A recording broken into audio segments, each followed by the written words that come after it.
Let's get started. Thank you for being here. So I am Erin Delaney. I am the director of the Global Centre for Democratic Constitutionalism and delighted to invite everyone to our Sidney seminar.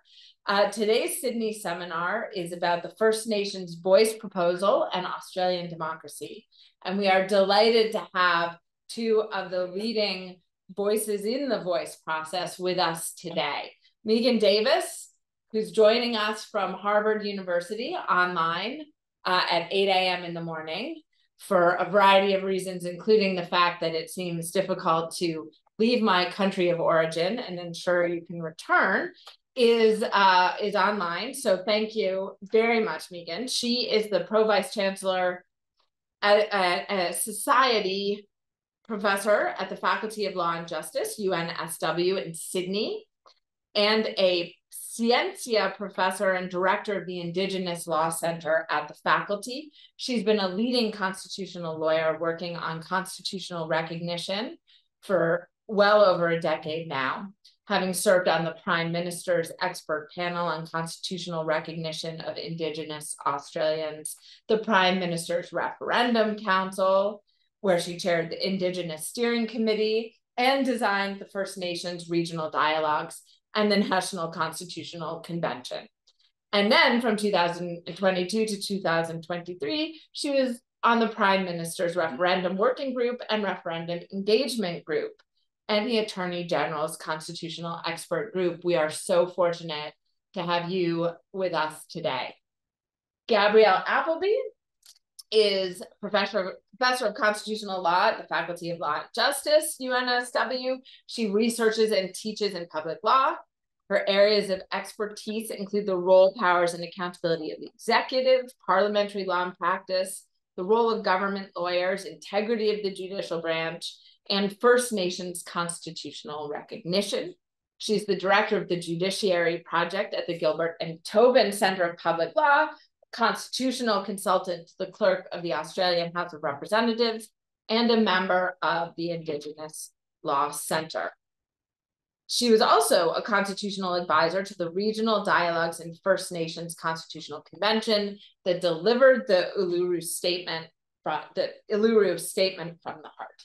So thank you for being here, Gabrielle. She's also a co-author of mine. So it's very nice to get to see you again in person after we wrote together quite some time ago. So the floor is yours, and I will keep time. You have about a half an hour to discuss, and then we'll open the floor for questions. Chris will take questions from online, and thank you very much for being here and sharing your work with us. Wonderful. Thank you so much, Erin. Thank you, everyone. It's such a pleasure to be here, and particularly a pleasure to be invited to present at the Sidney seminar. So the legacy of Algernon Sidney, described in the series as a political thinker, a revolutionary, someone deeply committed to democracy, opposed to absolutism and arbitrary power.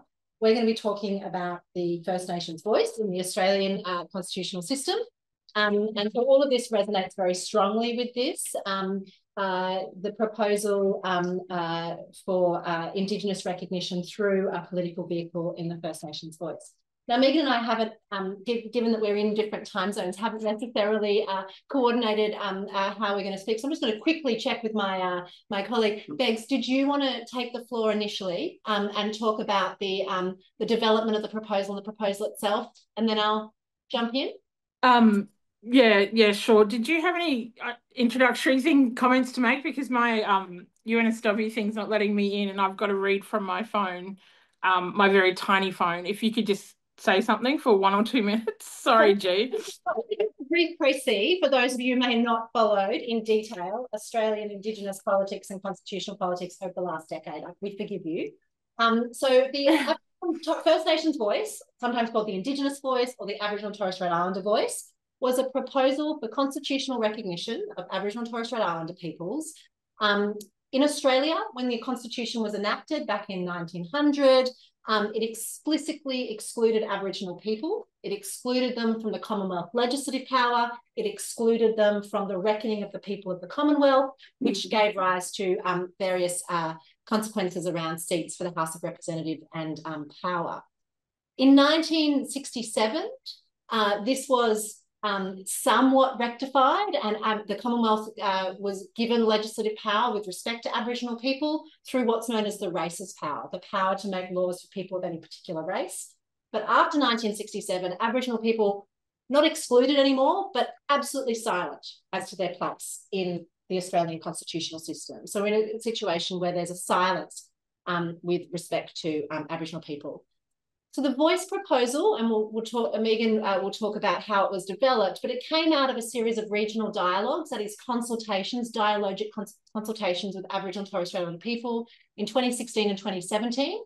That went from the regions to the National Constitutional Convention that delivered to the Australian people a call for constitutional change. Now, Megs, I was going to read the Uluru Statement out. A lot of people wouldn't have heard it before. Do you want me to do that, or do you want to do it? Yeah, no, yeah, I'm tired of reading it. You can read it. The first person who ever read the Uluru Statement at the convention. And then I'm ready after you finish. Okay, perfect. So I'm going to read out the Uluru Statement. This was adopted at this convention. It was met with a standing ovation. And this is what it says. We gathered at the 2017 National Constitutional Convention, coming from all points of the southern sky, make this statement from the heart. Our Aboriginal and Torres Strait Islander tribes were the first sovereign nations of the Australian continent and its adjacent islands. We possessed it under our own laws and customs. This our ancestors did, according to the reckoning of our culture, from the creation, according to the common law from time immemorial, and according to science for more than 60,000 years ago. This sovereignty is a spiritual notion. The ancestral tie between the land, or Mother Nature, and the Aboriginal and Torres Strait Islander peoples who were born therefrom remain attached thereto and must one day return thither to be united with our ancestors. This link is the basis of the ownership of the soil, or better, of sovereignty. It has never been ceded or extinguished, and it coexists with the sovereignty of the Crown. How could it be otherwise? That peoples possessed a land for 60 millennia and this sacred link disappears from world history in merely the last 200 years. With substantive constitutional change and structural reform, we believe this ancient sovereignty can shine through as a fuller expression of Australians' nationhood. Proportionally, we are the most incarcerated people on the planet. That was fact-checked during the referendum, it's true. We are not criminal people. Oh, sorry, I'm not a mute. Our children are aliened from their families at unprecedented rates. This cannot be because we have no love for them. And our youth languish in detention in obscene numbers. They should be our hope for the future. These dimensions of our crisis tell plainly the structural nature of our problem. This is the torment of our powerlessness. We seek constitutional reforms to empower our people and take a rightful place in our country. When we have power over our destiny, our children will flourish. They will walk in two worlds and their culture will be a gift to their country. We call for the establishment of a First Nations voice enshrined in the Constitution. Makarrata is the culmination of our agenda, the coming together after a struggle. It captures our aspirations for a fair and truthful relationship with the people of Australia and a better future for our children based on justice and self-determination. We seek a Makarrata Commission to supervise a process of agreement making between governments and First Nations and a truth-telling about our history. In 1967, we were counted. In 2017, we seek to be heard. We leave base camp and we start our trek across this vast country. We invite you to walk with us in a movement of the Australian people for a better future. I'm going to hand over to Megan to show you some of the history.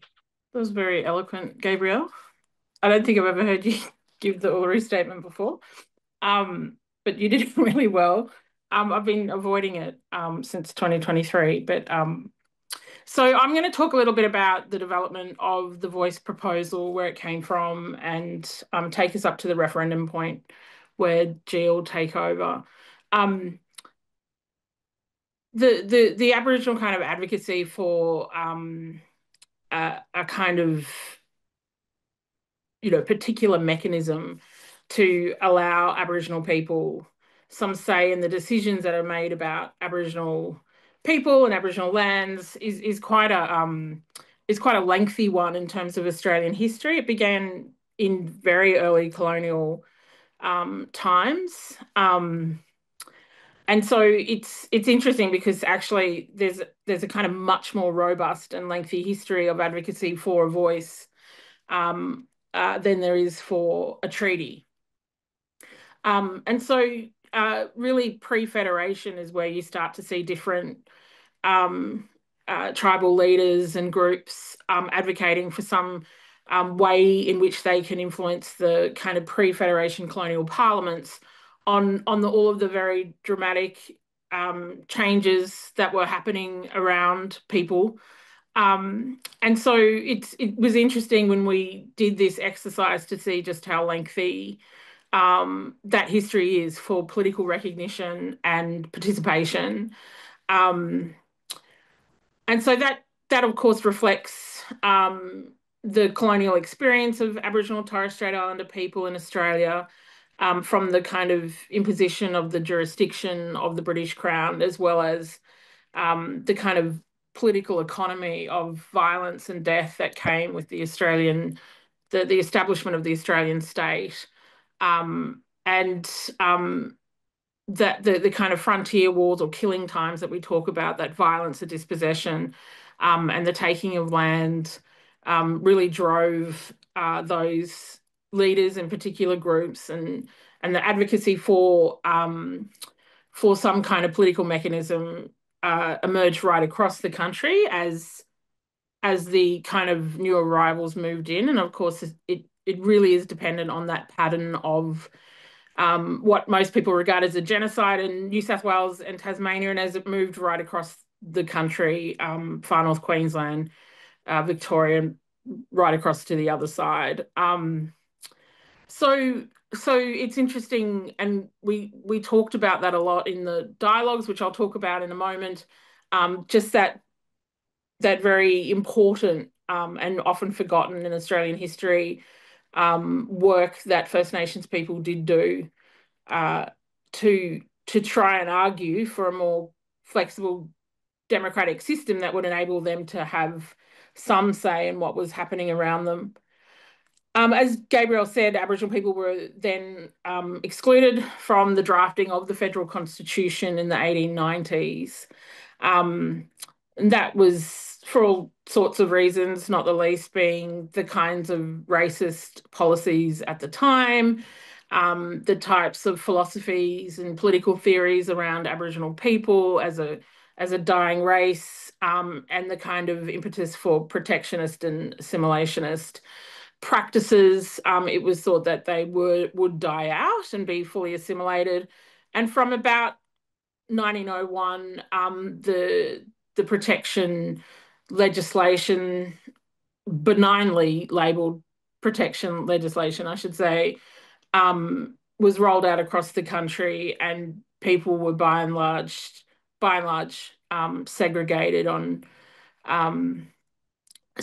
from the broader Australian community, which they said was, in part to arrest the dwindling numbers of Aboriginal people because of the proclivity of the, I guess, the squattocracy and the new arrivals to in terms of the murder and killing of Aboriginal people. It was meant to protect them from that and diseases, etc. But that, I should say, that racial segregation occurred a lot earlier in the 1800s. It's just that it was rolled out with greater intent when the Federation came into play. So then we kind of move into this post-Federation phase. I should make the point that part of the fact that the Commonwealth had no power to make laws for Aboriginal people in the Constitution and at the point of Federation is that the states and ultimately the territories were given that power to make laws for First Nations peoples. And it's actually their ineptitude and inability to provide laws and I think the kinds of conditions, material conditions that are required for a dignified human life is why the kind of push for the Commonwealth to have the power to make laws for First Nations peoples. It's why that pretty much started in the early 1910s, where you see in the federal parliament the first kinds of advocacy for the Commonwealth to have the power to make laws for Aboriginal people. And it wasn't, as Gabrielle said, till 1967, where you had a referendum, which was the most successful referendum in Australia's history, to extend the constitutional power of the Commonwealth to Aboriginal people. And so that was obviously a really seminal point in terms of Indigenous rights. Famously, the Commonwealth took a very, very long time to utilise Section 5126, the race power, to make laws for First Nations people. But it was a really significant point in the development and inclusion of First Nations people in the Australian democratic system. I should make a note too that actually one of the most important, I think, in watershed pieces of legislation that you know, is regarded as emancipatory for First Nations people was Whitlam's passage of the Racial Discrimination Act, which was the domestic implementation of the Convention on the elimination of all forms of racial discrimination, because it was from that point that you saw the dismantling, really, the final dismantling of the compulsory racial segregation structure in many parts of Queensland, including quite late in Queensland and far north Queensland. At Whitlam's funeral, Noel Pearson gave a famous speech about how long it did take for those racially segregated reserves and missions to be dismantled in far north Queensland. And you're looking at quite late past the RDA. There was a particular point, though, in 1998 where the High Court handed down a decision known as Cartonieri in the Commonwealth, which left doubt in the minds of many as to whether that legislative power that had been amended in 1967, the races power, could actually be used for adverse discriminatory measures against Aboriginal and Torres Strait Islander people. And I think that particular case kicked off really the momentum for a new round of, I guess, advocacy for rights to arrest that particular problem, which is that power could be used for the benefit of First Nations people, but it could also be used to the detriment. And it really informed the first kind of cohort of recommendations in this kind of modern recognition movement. So the recognition movement, I think, really kicks off in 1999 with the Republic referendum. In the Republic referendum, another, no surprise to anyone, another referendum that lost. The government did put to the Australian people a form of recognition in the preamble for multiple Australian kind of polities. It was a very controversial vote that went down everywhere except I think the ACTG, which I can't remember, but I'm quite sure the ACT voted yes. But in this new preamble to the Australian Constitution, or second preamble to the Australian Constitution, it recognised lots of entities. It recognised, Anzacs and all sorts of people, but it had a line on Indigenous recognition. And so it failed, and also Aboriginal people rejected the actual line of recognition.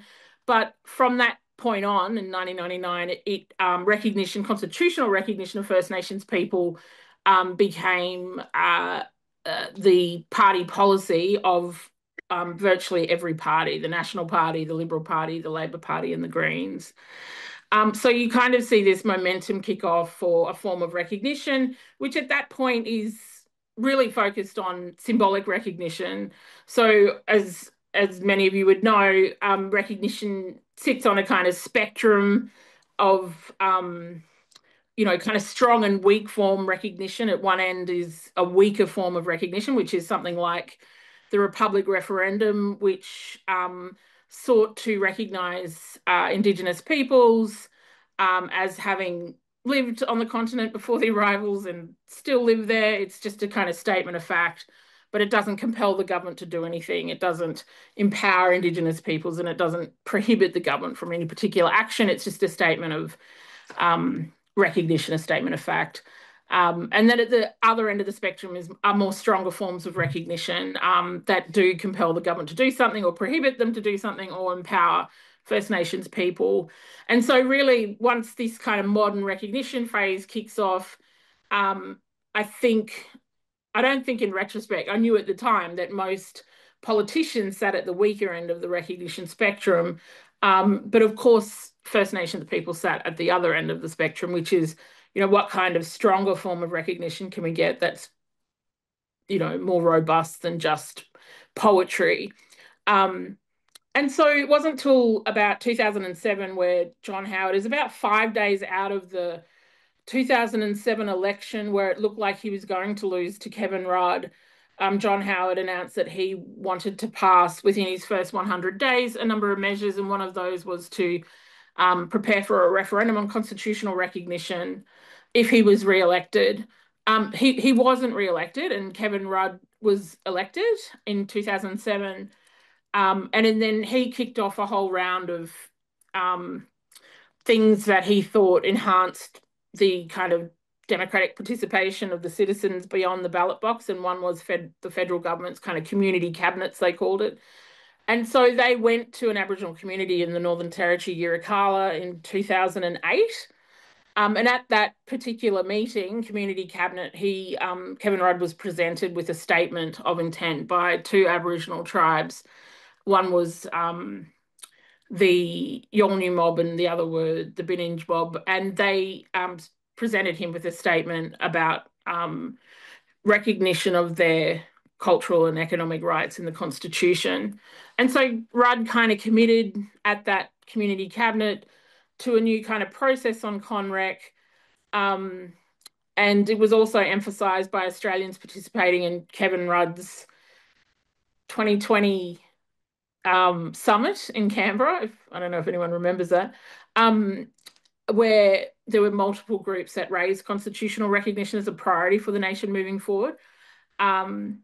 And so that was that period of revolving doors of prime ministers. I think it went Rudd, Gillard, Rudd, and then Abbott, Turnbull. Anyway, we seem to have been able to prevent those, but Rudd's kicked out. Gillard takes office and goes to an election, and her election, or the election that she takes the country to in 2010, is a hung parliament.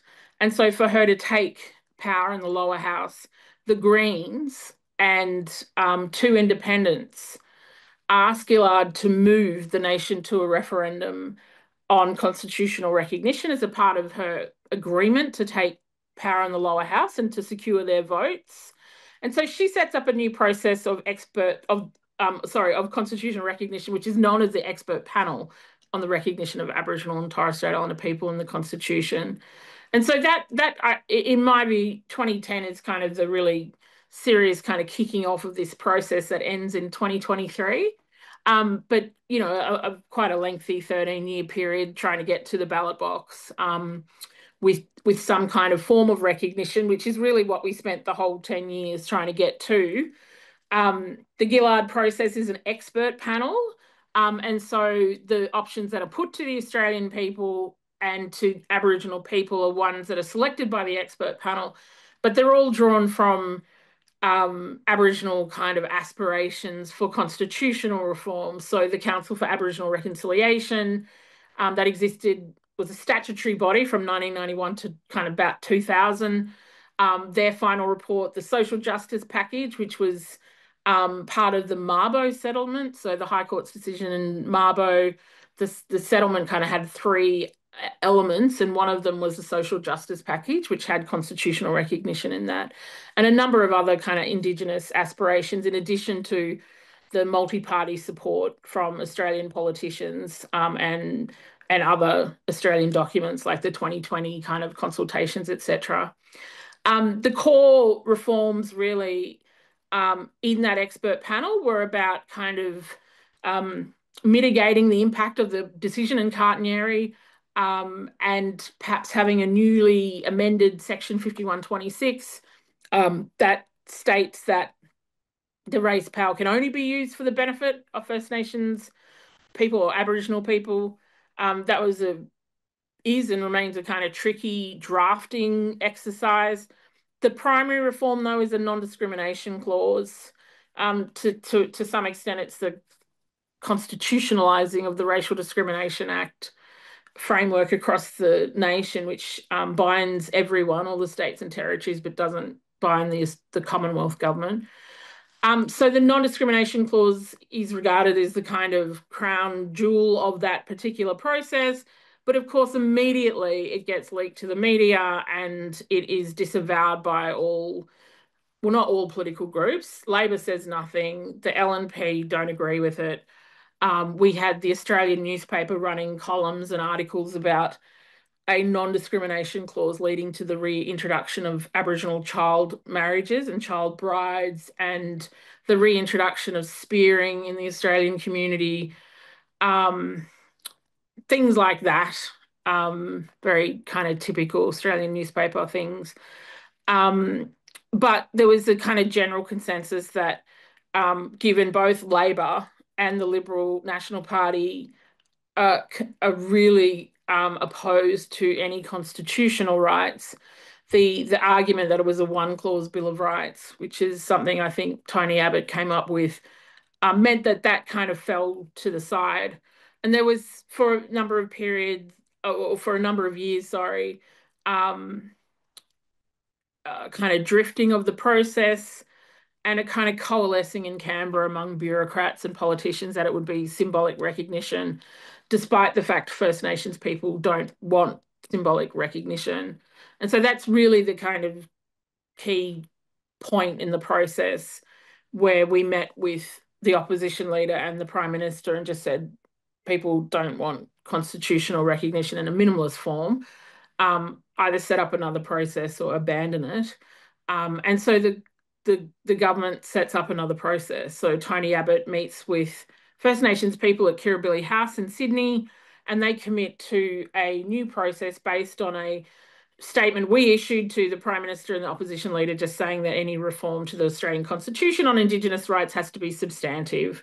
It can't be just symbolic, and it has to lay down the kind of foundation for a fair treatment of Aboriginal and Torres Strait Islander people into the future. So that kind of brings us to the process that led to the referendum. They agreed to establish a new body, which is known as the Referendum Council. By that point, Abbott's out and Turnbull's in. He sets up the Referendum Council, and you still kind of, because all of that public knowledge leaves with Abbott, Turnbull comes in and he's just back at Republic, kind of the Republic is. And so he's very much thinking about symbolism. And then we have to go through a whole nother phase of trying to talk to another government about where we are in the process and most importantly for the Referendum Council, no Aboriginal community has been consulted at this point. So we are now quite a number of years into the process and nobody's gone out to communities and asked them whether they want to be recognised and in what form. So that was the work of the Referendum Council. We decided to set up a subcommittee that would allow us to go out and consult with communities. At that point, people weren't very keen on constitutional recognition. We spent the whole year of 2016 designing the process, meeting with traditional owners around Australia, meeting with really important people in our community who are decision makers about the method that we would adopt when we go out to talk to communities about constitutional reform and what it looks like. We were we were worried about the way the meetings would be run, particularly because at the time native title was really prominent, and the native title meetings were quite adversarial, where the loudest person talks and everybody stays quiet. I was particularly concerned about women's voices. I'd been a junior legal counsel with ATSIC, the Aboriginal and Torres Strait Islander Commission, which was one of the kind of earlier statutory forms of the voice. And my own PhD was informed by that on Aboriginal women's voices and Aboriginal political participation.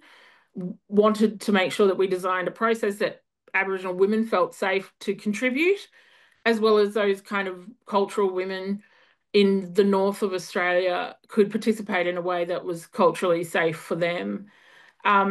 So we spent a whole year in the design, and then we ran a trial dialogue at Melbourne Law School.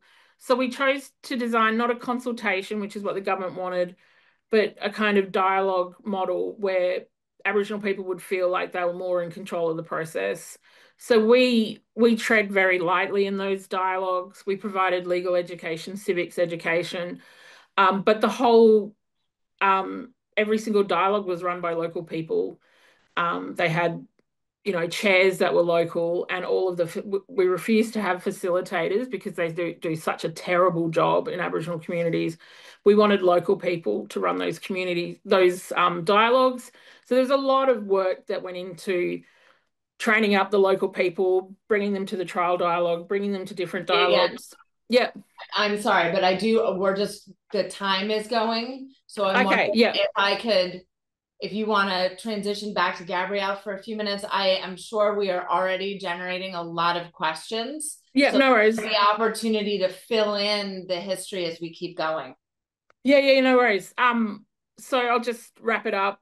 So we ran the dialogues and put a number of options to the communities, and the primary reform that they selected was the voice. So G, I'll hand it back to you. Thank you.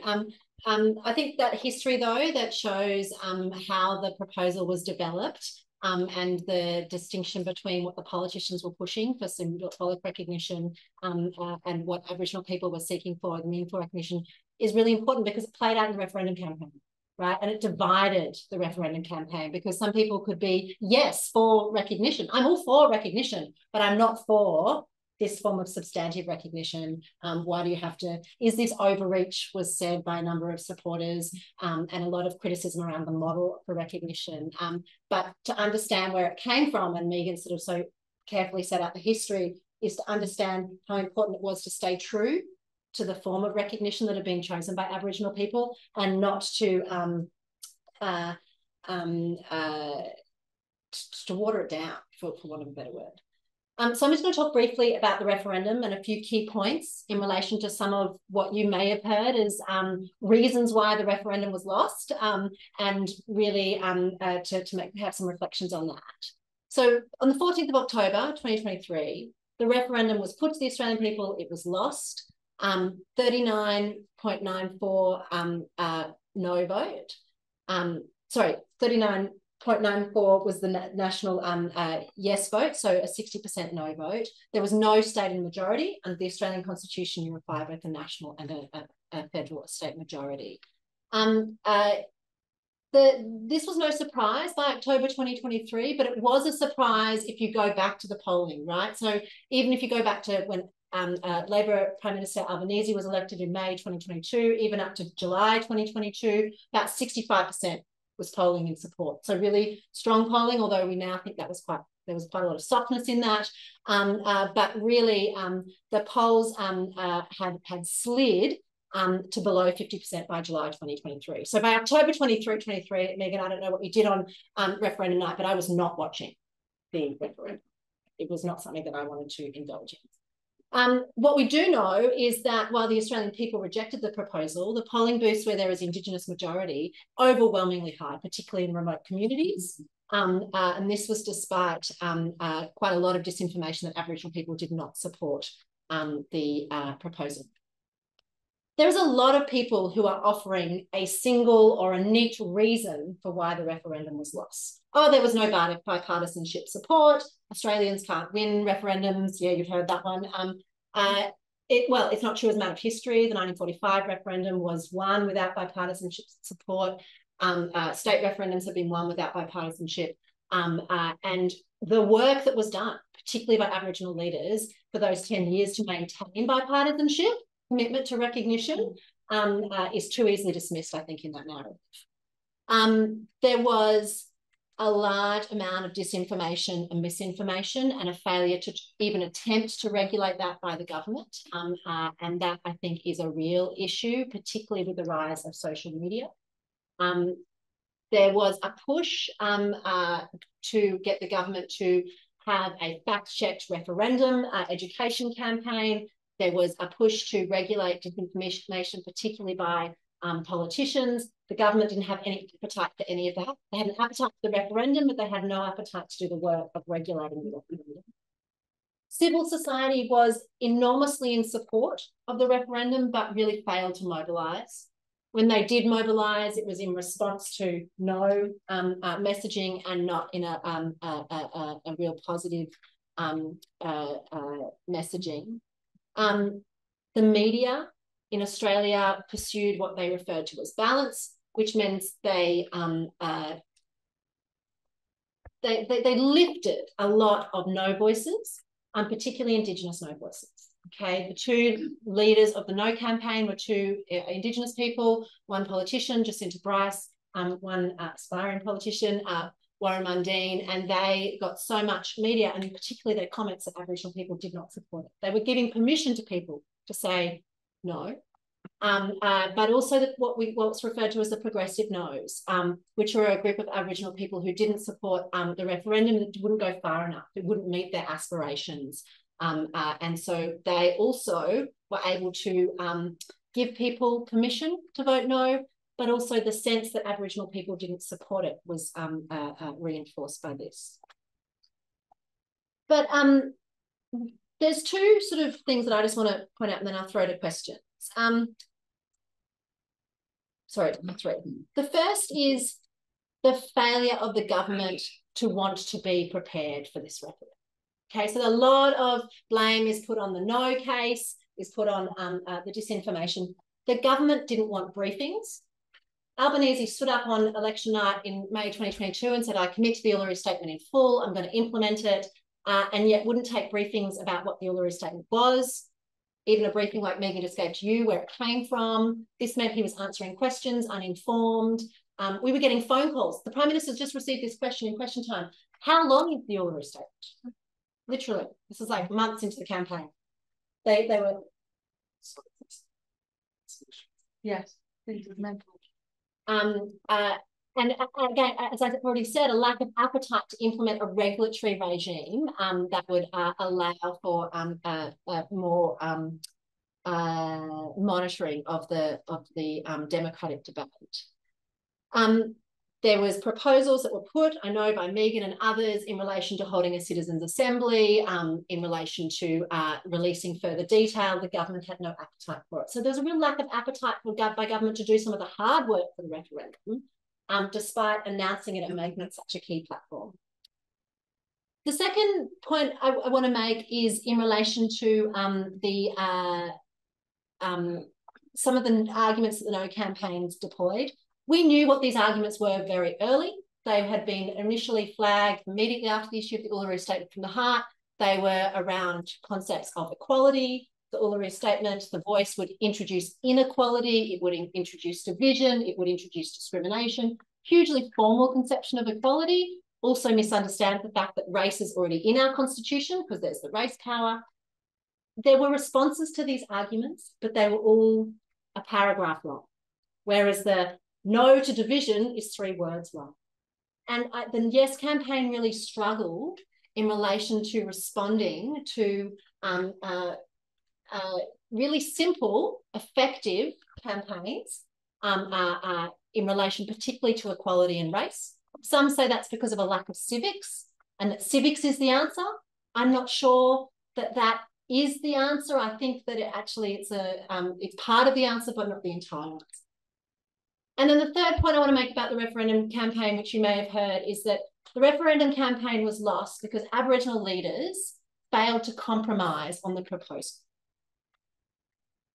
This misunderstands, I think, so many things. One is the history that Megan has set out. The Voice proposal came after more than a decade of consultation that started with a proposal for a constitutional anti-discrimination clause and was brought through to political participation, not even consent or but advice, right? A political advisory role. So the idea that there was no compromise, no negotiation, no response fails to understand that. But also there was a really technical argument that said, well, maybe if subsection 2 of the constitutional proposal was tweaked and the executive was removed, or there was, then maybe the Liberals would have supported it and maybe it would have gone through. This totally misunderstands it. A moderate Liberal in Australia says, Peter Dutton opposed the Voice for pure political reasons, and he got a lot of political mileage out of it. Didn't come through in the most recent election, but to say that he would have supported it had there been a tweaking to the language of subsection 2 just totally misunderstands the politics. All that we would have got was a watered down version that you still would have been opposed for the reasons that exist. So I think it's a really complex story why the referendum was lost. There's a lot of people who have previously made arguments, as I said, bipartisanship, disinformation. This is part of the story, but it's not the whole story. And actually understanding the complexity is part of understanding why it was lost. There is one final point that I would make, and we can talk about it in questions, is that a lot of the messaging around equality and this really effective messaging was driven in Australia initially by the Institute for Public Affairs, which was a right-wing think tank, and then it was pushed in the campaign by a group called Advance, or Advance Australia. Now, this is a group, a right-wing think tank that's affiliated with the Atlas Group, sort of a global umbrella organisation that shares really strategies and tactics in relation to conservative ideology in issues like the referendum. Advance funded 2 of the biggest no campaigns, the most effective no campaigns. They ran social media accounts that weren't just targeted to conservatives. They also targeted progressive no's, even though that clearly wasn't where they were coming from, and they were highly effective. So there was like a global dimension to the no campaigning as well that I think needs to be understood in the context of the referendum. So it was very brief. I know that Erin's worried about time. Well, we'll keep talking. Yeah, exactly. But I just want to put those key things on the table because you may have read some headlines about, well, this is why it was lost, this is why it was lost. I think it's far more complicated than that. Thank you. And thank you for that last point, because that was where one of my questions were going, because so many of the arguments resonate with arguments we've heard in the United States and here in this country. So kind of thinking about that transnational politics in this area is very interesting. Thank you both very much for joining us and for teaching us today. And we'll look forward to continuing the conversation with you in various ways.